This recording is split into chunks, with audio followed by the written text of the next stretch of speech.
tatanungin. Ano nga bang unang pumapasok sa isip mo pag naririnig mo ang salitang 26? Ito, panoorin yung lahat.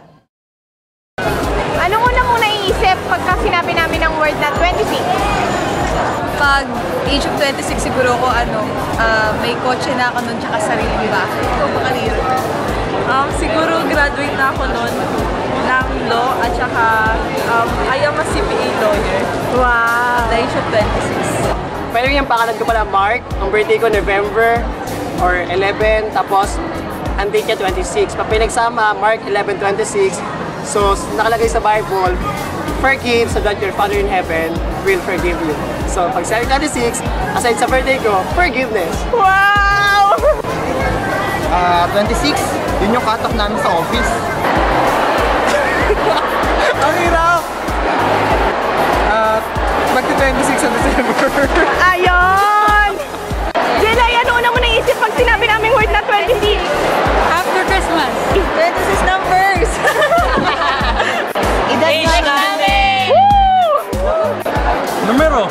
Ano una mo naisip pag sinabi namin yung word na 26? 26? Date? Date! Oh, 26. Ang birthday...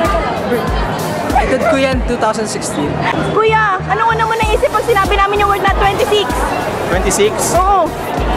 13 times 2. Thank you! Okay. Word na 26. My age? Thank you! What's 26 for you? PJ, ano yung 26 sa'yo? Ano yung 26? Age! Wow! Age! Thank you!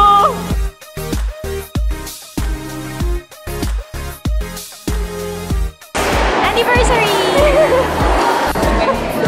Dulos anniversary po. Anniversary. Anniversary namin sa Sunday! Ano yung 26 anniversary?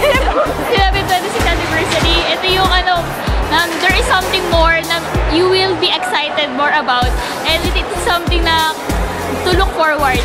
Woo! Thank you! It's all about the number of years na magkakasama tayo.